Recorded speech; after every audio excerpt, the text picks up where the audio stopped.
A MVHR unit is fitted in your home, usually in a cupboard or attic. It is always on, running quietly in the background. The system takes stale air, odours and moisture out through vents fitted in the kitchen and bathroom ceilings.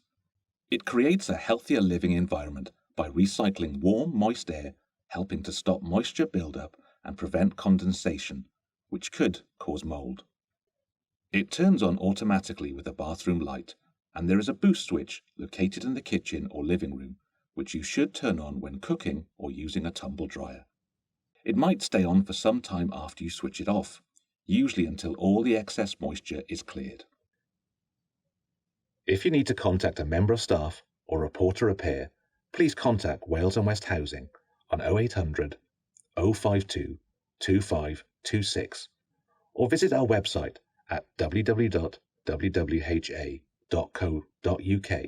where you can report a repair online.